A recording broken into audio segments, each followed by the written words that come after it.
Hello everyone, welcome my channel physics का अड्डा। मैं रवि धारियाल आज आपके लिए एक और इम्पोर्टेंट टॉपिक लेके आया हूँ क्लास 12th फिजिक्स का। लेकिन उससे पहले मैं आपको एक बात बताने जा रहा हूँ कि आज से हम एक नई सीरीज शुरू कर रहे हैं जिसमें हम बात करेंगे सिर्फ इम्पोर्टेंट क्वेश्चन की, जो इम्पोर्टेंट क्वेश्चन आपके एग्जाम्स के लिए भी होंगे, मीन्स आपके एकेडमिक्स के लिए भी होंगे और जो आपके कॉम्पिटेटिव एग्जाम्स के लिए भी होंगे। तो उस सीरीज को मैं नाम दे रहा हूँ आई कैन। बिल्कुल आप सभी लोग कर सकते हैं, अच्छा परफॉर्म कर सकते हैं। तो जो नई सीरीज का आने वाली है, जो आज से हम स्टार्ट करेंगे इंपॉर्टेंट टॉपिक्स की, जो आपका 12th का फिजिक्स है उसमें जितने भी इंपॉर्टेंट टॉपिक्स है हम इसमें सारे टॉपिक्स को क्या करेंगे, डिस्कस करेंगे। तो उस सीरीज का क्या नाम है, आई कैन। तो आज इस आई कैन की जो सीरीज है उसका जो फर्स्ट टॉपिक अगर हम बात करें तो ये क्या है, आपका एलसीआर के बारे में हम बात करेंगे। That is any circuit which is containing inductor, resistance and capacitance. ठीक है, तो उससे पहले हमारे पास कुछ तीन टाइप्स के हमारे पास क्या होते हैं, एसी सर्किट्स होते हैं, जिसमें सिर्फ एक होता है जिसमें प्योरली रेजिस्टिव होता है, मींस सिर्फ उसमें रेजिस्टर लगा रहता है। एक होता है प्योरली इंडक्टिव और एक होता है प्योरली कैपेसिटिव। ठीक है, तो अगर इनको हम डिटेल में ना पढ़ के अगर मैं नॉर्मल सा आपको बताऊं तो हम तीन चीजों के बारे में यहाँ पर डिस्कस कर लेते हैं, क्योंकि एलसीआर बिना ये चीजें बिना इनको पढ़े बिना इनको समझे नहीं आएगा। तो सबसे पहले अगर मैं बात करूं तो सबसे पहले मैं बात कर रहा हूं purely resistive, purely resistive. Then second one is purely inductive, inductor लगा है, inductive inductance. And the next one is purely capacitive. ठीक, अब प्योरली रेजिस्टिव का मतलब क्या है कि सिर्फ इसमें क्या लगा रहेगा, रेजिस्टेंस लगा रहेगा, बाकी एक ईएमएफ सोर्स लगा रहेगा। ठीक है, ये आर लगा है, इसकी जो ईएमएफ का इक्वेशन होगा E not sine omega T होता है। ठीक है, ओमेगा टी एंगुलर डिस्प्लेसमेंट से हम निकाल सकते हैं, जो एंगुलर डिस्प्लेसमेंट वो होता है। ठीक है, तो प्योरली रेजिस्टिव सर्किट के लिए जो ईएमएफ का अल्टरनेटिव ईएमएफ होता है उसकी इक्वेशन ये होती है। और इसके लिए अगर हम करंट की इक्वेशन फाइंड आउट करते हैं तो करंट की इक्वेशन इसकी ये होती है I = I not sine omega T. जैसा कि आप देख सकते हैं दोनों को ओमेगा टी है, उसके साथ प्लस या माइनस में कुछ भी नहीं है। तो प्योरली रेजिस्टिव सर्किट में मैं क्या कह सकता हूं कि here I means current I and EMF E both are in same phase। क्या कहता हूं कि ये दोनों क्या है, सेम फेज में। ठीक है, तो जनरली अगर फेजर डायग्राम बनाओ, फेजर डायग्राम का मतलब क्या है कि वो वेरिएशन दिखाता है कि करंट आगे है या ईएमएफ आगे है या कौन आगे है, एक साथ है। ठीक है, तो आप इसको दो तरीके से बना सकते हैं, या तो आप सीधे क्या कर ले, ये ओमेगा टी ले लिया आपने, तो अगर ये करंट को शो कर रहा है तो यही आपका क्या दिखाएगा, ईएमएफ को भी शो करेगा। ठीक है, तो ये आपका जनरली क्या बन गया, आपका फेजर डायग्राम बन गया किसके लिए, प्योरली रेजिस्टिव सर्किट के लिए। ठीक है, अब उसके बाद अगर मैं बात करूं प्योरली इंडक्टिव का, तो प्योरली इंडक्टिव में क्या होता है, सिर्फ इंडक्टर लगा रहेगा। इंडक्टर का सिंबल क्या होता है, एल होता है। ठीक, अब प्योरली इंडक्टिव में क्या होता है, एक्चुअली जो इसका ईएमएफ है तो ये क्या होगा, E not sine omega T होगा। लेकिन जब हम इसमें करंट की वैल्यू फाइंड करते हैं तो हमें यह पता चलता है कि जो करंट होती है प्योरली इंडक्टिव सर्किट में क्या करती है, लैग करती है, मतलब पीछे चलती है। करंट ईएमएफ आगे चलेगा और करंट क्या चलेगा, इसमें पीछे चलेगा। ठीक, तो इसके लिए जो करंट की इक्वेशन होती है वो क्या होती है, I = I not sine omega T minus pi by 2। इसका मतलब है कि जो करंट है I lag behind bye phase angle pi by 2 from EMF. या आप ये भी कह सकते हैं इसमें कि ईएमएफ क्या है, पाई बाय 2 फेज एंगल से कहां है, आगे है। ठीक है, तो अगर मैं इसका फेजर डायग्राम दिखाना चाहूं तो कुछ ऐसा बन जाएगा। अगर करंट यहां फ्लो हो रही है तो ईएमएफ आगे होगा पाई बाय 2 फेज एंगल से, तो ये ईएमएफ हो गया। या अगर आपकी ईएमएफ अगर ये है तो करंट ईएमएफ से पीछे चल रहा है पाई बाय 2, तो ये आपका क्या हो गया, करंट की डायरेक्शन होगी। अब यहाँ पे जो काम यहाँ पर रेजिस्टर आर कर रहा था, यहाँ पे क्या काम करता है, एक्सएल यहाँ पे वो काम करता है, और इसको बोलते हैं हम इंडक्टिव रिएक्टेंस। और जनरली इसकी जो वैल्यू होती है किसके बराबर होती है, ओमेगा एल के बराबर होती है। ज्यादा डिटेल में जाते हैं, सिर्फ मैं आपको इंपॉर्टेंट चीज बता रहा हूँ उसमें। ठीक है, क्योंकि हम क्या पढ़ने वाले हैं, एलसीआर सर्किट। अब बात करूं प्योरली कैपेसिटिव, तो प्योरली कैपेसिटिव में क्या होता है, देखिए बच्चों, अब सिर्फ उसमें क्या लगा रहता है, कैपेसिटर लगा रहता है सी, और इसकी जो ईएमएफ है वो क्या होगी, ए नॉट साइन ओमेगा टी। अब यहाँ पे मैं क्या कर रहा हूँ, ईएमएफ में कोई चेंज नहीं आ रहा हूँ, बस ईएमएफ के रिस्पेक्ट में क्या चेंज, किस में चेंज ला रहा हूँ, करंट में ला रहा हूँ। तो अगर हम इसको सॉल्व करें पूरा, तो इसकी जो करंट की इक्वेशन आती है वो क्या आती है, I not sine omega T plus pi by 2। अब यहाँ पे क्या है, देखिए करंट अब क्लियरली दिख रहा है कि यहाँ पे प्लस पाई बाय 2 है, तो इसका मतलब क्या है कि करंट आगे है किससे, ईएमएफ से। तो यहाँ पे I ahead of E by phase angle pi by 2, और you can also write E is lag behind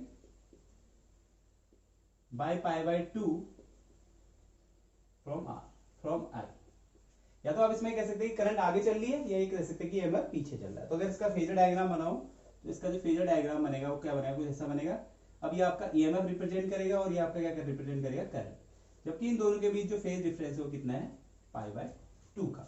अब यहाँ पे भी चलिए बच्चों, तो अभी हमने प्योरली रेजिस्टिव, कैपेसिटिव और प्योरली इंडक्टिव सर्किट की बात की। अब हम बात करें एलसीआर सर्किट की। तो देखिए ये हमारे पास एक एलसीआर सर्किट है, ठीक है। ये यहाँ पे हमने लगा रखा है रेजिस्टेंस, यहाँ पे लगा रखा है मैंने इंडक्टर, और यहाँ पे लगा रखा है कैपेसिटर। तो we already know that in the case of purely resistive circuit both current and the voltage, generally EMF और voltage, they both are in the same phase. तो हमने यहाँ पे देखा रखा है दोनों सेम फेज में है। अगर बात करो प्योरली इंडक्टिव सर्किट की, तो वहां पे आप देख सकते हैं कि जो ईएमएफ होता है वो हमेशा आगे होता है किससे, करंट से, या आप ये भी कह सकते हैं कि करंट हमेशा जो होता है वो क्या होगा, पीछे होगा किससे, ईएमएफ से, bye phase angle pi by 2। अगर बात करूं प्योरली कैपेसिटिव की, तो उसमें हमें पता है कि करंट हमेशा आगे होता है और ईएमएफ पीछे होता है। तो यहाँ पे मैंने देखिए आप ये जनरली आपको डिनोट कर रखा है। अब आप यहाँ पे ई ना डिनोट करके यहाँ पे मैं वी एल कर देता हूँ, और यहाँ पे वी ई ना करके वी सी कर देता हूँ, ठीक है। तो यहाँ पे वी एल आगे चल रहा है और यहाँ पे वी सी क्या चल रहा है, पीछे चल रहा है, ठीक। अब बात करूं द पोटेंशियल या voltage across the resistor R, तो वो कितना हो जाएगा, वी आर, और यहाँ पे जो वी आर की वैल्यू होगी कितनी हो जाएगी, आई आर के बराबर हो जाएगी।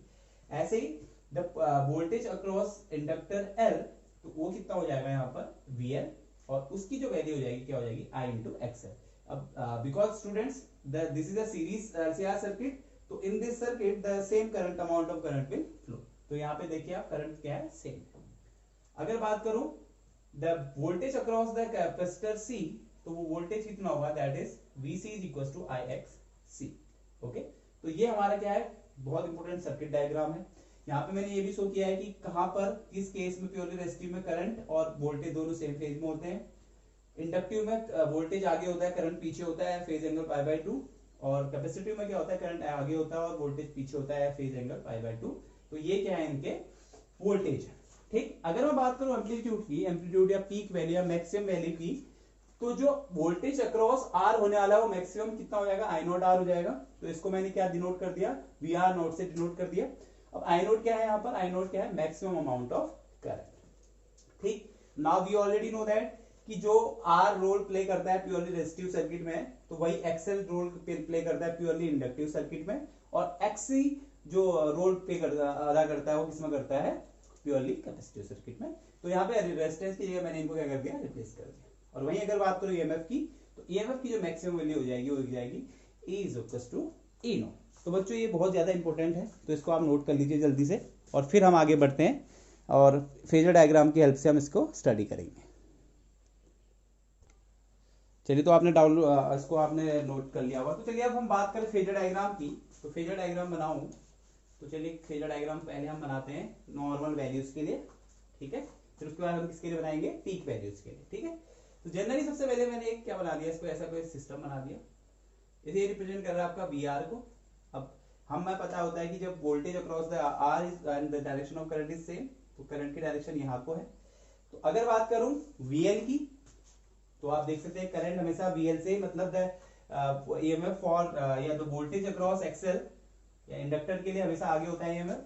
तो ये किसकी वैल्यू हो जाएगी, वीएल की वैल्यू हो जाएगी, ये हो जाएगी वीएल की वैल्यू हो जाएगी। और जबकि ये किसकी वैल्यू हो जाएगी, देखिए पाई बाय 2 से ये पीछे चल रहा है यहाँ पर, और पाई बाय 2 से ये आगे चल रहा है, तो ये किसकी वैल्यू हो जाएगी, वी सी की वैल्यू हो जाएगी, ठीक। अच्छा, अब यहाँ पर हम एक चीज कर सकते हैं, अब एक हमें मानना पड़ेगा, मैं मान रहा हूँ for when for XL is greater than sorry VL is greater than VC, और generally you can say when XL is greater than XC. तो उस केस के लिए अगर मैं इन दोनों का रिजल्टेंट निकालूं, तो देखिए दोनों अपोजिट डायरेक्शन में है, तो अभी यहाँ पे VL is greater then VC है, तो इनका जो रिजल्टेंट होगा वो हमेशा इस डायरेक्शन में होगा, ठीक है। ये इसका रिजल्टेंट है, तो सपोज ये रिजल्टेंट जो है उसका क्या हो जाएगा, VL माइनस VC। रिजल्टेंट ये दोनों अपोजिट डायरेक्शन में है, तो बड़े में से छोटा वेक्टर माइनस हो गया, और जो इसकी डायरेक्शन होती है हमेशा बड़े वेक्टर की डायरेक्शन में होती है, ठीक, ओके, ठीक है। अब अगर यहाँ पे बात करो ईएमएफ की, तो ये जो है इसकी जो वैल्यू थी वो क्या थी, ई थी। तो ये हमारे पास कोई ऐसा डायग्राम बना रहा है। सपोज ये ई जो है इस हॉरिजॉन्टल के साथ क्या एंगल बना रहा है, फाई, और इसको हम क्या बोलेंगे, फेज एंगल बोलेंगे। तो अगर मैं इसको इसके साथ ज्वाइन कर दूं तो ये वैल्यू तो दिखा रही है VL माइनस VC शो कर रही है, और ये जो वैल्यू है आपकी ये क्या कर रही है, VR को शो कर रही है, और ये क्या है आपका फाई। और ये वाली जो हाइपरटेन्यूज अगर आप बोल रहे हैं तो ये क्या रिप्रेजेंट कर रही है, आपकी ईएमएफ को क्या कर रही है, रिप्रेजेंट कर रही है। तो ये तो क्या था, जो फेजर डायग्राम था नॉर्मल था, किसके लिए, नॉर्मल वैल्यूज के लिए। अगर इसी फेजर डायग्राम को मैं क्या करूं आपका, अगर एम्पलीट्यूड के लिए बनाऊं, तो जनरली आप देख सकते हैं कि जो ये वैल्यू होगी, ये किसकी वैल्यू होगी, VL नॉट की वैल्यू होगी, ठीक। तो इसको क्या लिखता हूं, VL नॉट VC नॉट, ठीक है, ये E नॉट हो जाएगा, ये भी VL नॉट, ये नॉट हो जाएंगे सब एम्पलीट्यूड के लिए, ये V नॉट, ये V नॉट हो जाएगा, तो ये भी V नॉट R हो जाएगा, और ये भी V नॉट R हो जाएगा, ठीक। तो यहाँ पे अगर आप देखें तो मैं क्या कर रहा हूँ, यहाँ पे पीक वैल्यू ले रहा हूँ। तो यहाँ पे अगर मैं पाइथागोरस थ्योरम लगा लूं, ठीक है, bye Pythagoras theorem. What is the Pythagoras theorem, आप देख सकते हैं यहाँ पर ये हाइपरटेन्यूज शो कर रही है, ये आपका शो कर रही है परपेंडिकुलर, और ये आपका कर रही है क्या शो कर रही है, आपका बेस शो कर रही है। तो बाय पाइथागोरस थ्योरम जो स्क्वायर होगा ई नॉट का square, that is hypotenuse square, is equals to base square plus perpendicular square. So what is the value of perpendicular, V naught L, VL naught minus VC naught का whole square. Now we already know that the value of V naught R is I naught into R. So I will put the value I naught R का whole square plus I naught XL minus I naught XC का whole square. अब बच्चों आप देख सकते हैं यहाँ पे आई स्क्वायर सभी में कॉमन है, तो आई स्क्वायर मैंने कॉमन ले लिया। आई स्क्वायर अगर मैंने कॉमन ले लिया, आई नॉट स्क्वायर, तो अंदर क्या बच गया, R square plus XL minus XC का होल स्क्वायर बच, और ये किसकी वैल्यू होगी, ई नॉट स्क्वायर। अगर मैं ई नॉट की वैल्यू निकालूं यहाँ से, ई नॉट की जो वैल्यू आ जाएगी वो क्या आ जाएगी यहाँ पर, E naught is equal to I naught under root R square plus XL minus XC का होल स्क्वायर।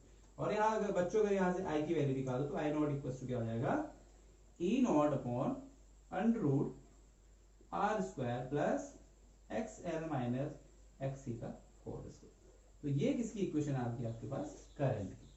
अब यहाँ पर आप देख सकते हैं जनरली जो रिलेशन होता था आई नॉट इज इक्वल टू क्या होता था, ई नॉट अपॉन आर होता था, किसके लिए, प्योरली रेजिस्टिव सर्किट के लिए, ठीक। तो जो रोल वहां पर आर प्ले करता था एक इफेक्टिव रेजिस्टेंस की तरह, और यहां पर कौन सी वैल्यू कर रही है, ये वाली वैल्यू कर रही है। तो इस टर्म को हम क्या कह सकते हैं, this is known as effective resistance and generally it is known as impedance. Generally it is known as impedance and it is denoted by Z. तो यहां पर अगर मैं लिखना चाहूं तो जेड इज इक्वल टू क्या हो जाएगा, under root R square plus XL minus XC का whole square. So this is the value of impedance. तो क्वेश्चन में आपसे ये पूछा जाएगा कि what is LCR circuit, draw the phasor diagram and find the expression for the impedance. तो यहाँ पे जो इंपीडेंस आ जाएगा वो क्या आ जाएगा, Z is equal to under root R square plus XL minus XC का होल स्क्वायर। और इसको और अदर फॉर्म में भी लिख सकते हैं आप। तो Z इज इक्वल टू क्या हो जाएगा यहाँ पर, under root R square, X और एक्स की वैल्यू रख देता हूं, तो ये हो जाएगा omega L minus 1 upon omega C का होल स्क्वायर। तो these are the value of impedance. तो बच्चों अगर आपको समझ आया तो जल्दी से इसको क्या कर ले, आप नोट कर ले, क्योंकि ये टॉपिक जो है बहुत ज्यादा क्या होने वाला है, इंपॉर्टेंट होने वाला है। तो जल्दी से आप इसको क्या कर ले, नोट कर ले। इसमें एक और चीज है, कंडीशन ऑफ रेजोनेंस, फिर हम इसके बाद क्या करेंगे, बात करेंगे कंडीशन ऑफ रेजोनेंस की। तो आई होप आपने नोट कर लिया होगा, अगर नहीं किया तो जल्दी से इसको नोट कर लीजिए।